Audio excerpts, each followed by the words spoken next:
Bismillahirrahmanirrahim. Assalamualaikum warahmatullahi wabarakatuh. Alhamdulillah wassalatu wassalamu ala Rasulillah wa ala alihi wa ashabihi wa mawala mabad. Anak-anakku yang saya muliakan, kita masuk di pelajaran kelima, yaitu kedudukan Baitul Haram. Yang kita ambil dari tafsir surat Al-Quraisy dan Al-Fil.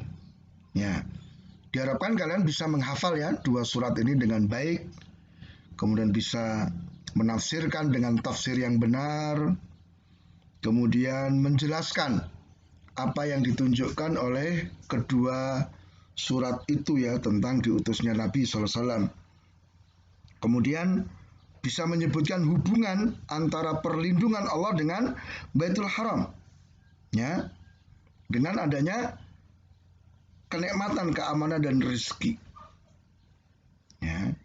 Kemudian menjelaskan hubungan antara keimanan dan kelanggengan nikmat. Ya. Jadi di surat Al-Quraisy ya Allah Ta'ala mengabarkan bahwa orang-orang Quraisy itu memiliki kebiasaan, yaitu apa? Melakukan perjalanan pada musim dingin ke arah Yaman dan pada musim panas ke arah Syam ya. Perjalanan itu dilakukan oleh mereka dalam rangka untuk berdagang, dan Allah Ta'ala memberikan keamanan bagi mereka sehingga tidak ada seorang pun yang mengganggu. Nah, karena mereka adalah penduduk tanah haram. Jadi kenikmatan yang luar biasa. Ya, kemudian silahkan kalian nanti baca, kalian hafalkan surat Al-Quraisy ya, difahami juga makna-maknanya. Jadi ketika membaca misalnya li'ila fi Quraisy ini, kalian harus tahu maknanya apa. Ya, hafalkan juga artinya. Maka dari surat Al-Quraisy tadi ya, Allah Ta'ala mengabarkan bahwa dirinya telah memberikan kenikmatan kepada orang-orang Quraisy itu dengan dua hal. Yang pertama adalah apa? Nikmat keamanan, yaitu dihancurkannya Abrahah saat akan menyerang Ka'bah. Ya. Yang kedua adalah nikmat rizki, yaitu apa? Perjalanan dagang yang luar biasa yang mereka lakukan ke negeri Syam maupun ke negeri Yaman. Nah, makanya adalah dua nikmat yang sangat besar, yaitu apa? Nikmat keamanan dan nikmat rezeki. Ini adalah pokok dari kebahagiaan hidup seorang hamba. Apa artinya dapat rezeki kalau kondisi tidak aman gitu loh? Atau aman tapi nggak punya rezeki, ya kan? Maka dua-duanya ini Allah berikan kepada kaum Quraisy ya. Kemudian silahkan juga dibaca, dihafalkan surat Al-Fil. Ya, surat Al-Fil. Ini juga bentuk nikmat yang Allah berikan kepada penduduk Makkah, orang-orang Quraisy ya. Ya. Lihat di sini surat Al-Quraisy ya, li'ila fi Quraisy, yaitu kebiasaan orang-orang Quraisy ya. Jadi hendaknya kalian kagum dengan kebiasaan mereka yang melakukan apa? Perdagangan pada musim dingin dan musim panas ya. Mereka melakukan perjalanan musim dingin ke Yaman, musim panas ke Syam ya, untuk melakukan perdagangan dan membeli apa yang mereka butuhkan. Maka falyabudu rabb hadzal bait, hendaknya mereka menyembah Allah pemilik Ka'bah, yaitu sebagai bentuk rasa syukur atas kenikmatan yang telah mereka berikan, apa yang telah mereka terima dari Allah Ta'ala. Jadi ini pelajaran bagi kita. Ketika kita mendapatkan satu kenikmatan, hendaknya kita bersyukur kepada Allah dengan cara apa? Menyembah Allah Ta'ala. Nah, ini kebanyakan kita kan enggak. Banyak masyarakat itu dapat nikmat panen ya, panennya bagus, dapat kesehatan, bersyukurnya kepada yang bau rekso. Ini keliru. Maka diperintahkan falyabudu rabb hadzal bait, pemilik Ka'bah. Ya, kenapa? Kenapa harus menyembah Allah pemilik Ka'bah? Alladzi at'amahum min ju' wa amanahum min khauf. Karena Allah yang telah memberi makan kepada mereka sehingga mereka tidak kelaparan. Allah yang memberikan keamanan sehingga mereka lepas dari ketakutan. Tidak ada orang yang mengganggu mereka. Nah, Nah, ini juga demikian kan. Kita saat ini juga menerima nikmat yang sama kan. Kita mendapat makan dari Allah Ta'ala, kita juga mendapatkan keamanan. Ya. Kemudian di surat Al-Fil, ya Allah ingatkan kepada Rasul bagaimana Allah bertindak memperlakukan pasukan gajah. Ya. Ya, jadi apa yang Allah lakukan pada mereka sehingga mereka hancur. Ketika Abroha dengan pasukan gajahnya datang ke Mekah untuk menghancurkan Ka'bah. Ya. Maka bagaimana Allah membalikkan tipu daya mereka itu sehingga gagal rencana mereka.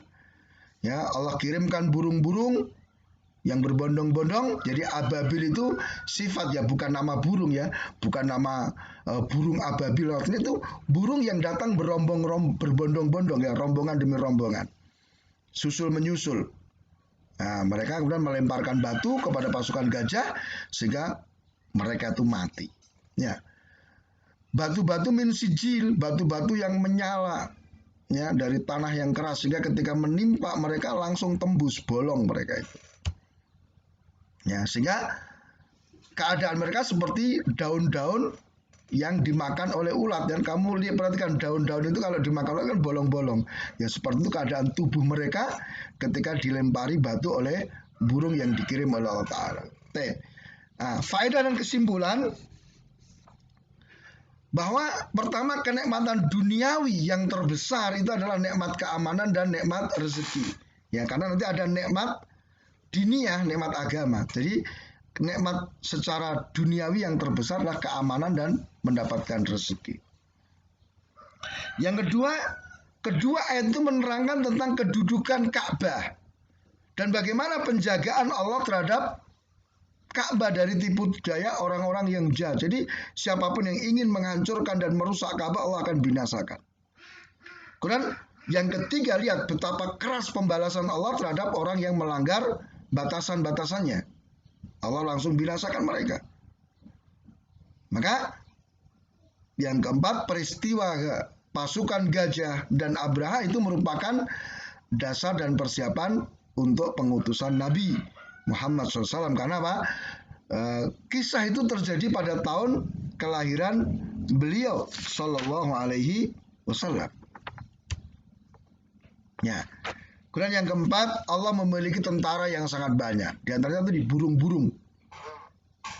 Ya. Nah, nanti sebenarnya seluruh makhluk itu merupakan tentara Allah ya, laut, angin dan sebagainya. Ya, maka Allah menggerakkan tentaranya itu sangat mudah sehingga jangan sampai kita mau bermain-main ya dengan Allah Ta'ala. Dan termasuk kesempurnaan syukur kepada Allah, beribadah kepada Allah dengan apa yang diridhoinya, mengerjakan ketaatan, dan itu sumber kelanggengan nikmat yang diberikan kepada kita. Ya, kemudian praktek perilakunya apa? Ya, kita harus memuji Allah atas nikmat-nikmatnya. Ya, di antara nikmat keamanan dan rezeki. Nah, kita menjaga nikmat itu dengan melaksanakan apa yang diwajibkan oleh Allah. Yaitu apa? Kesyukuran, ketaatan kepadanya. Ya, kemudian kita harus memahami, menyadari bahwa nikmat yang diberikan kepada kita itu sangat banyak. Wa in ta'uddu nikmatallahi tusuha. Kalau kamu ingin menghitung nikmat Allah, kamu nggak akan bisa, banyak banget. Ya. Dan yang keempat, ya kita tidak perlu takut kepada siapapun atas tipu dayanya selama kita berpegang teguh dengan syariat Allah Ta'ala. Ini ya, ini yang harus kita lakukan setelah kita membaca dan mempelajari dua surat tadi ya. Intinya apa? Kita bersyukur kepada Allah atas kenikmatan dengan cara apa? Melaksanakan ketaatan-ketaatan ya. Kita kerjakan kewajiban, kita tinggalkan apa yang dilarang oleh Allah Tabaraka wa Ta'ala ya. Demikian, mudah-mudahan bermanfaat. Subhanakallahumma bihamdika asyhadu an la ilaha illa anta astaghfiruka wa atubu ilaik. Wassalamualaikum warahmatullahi wabarakatuh.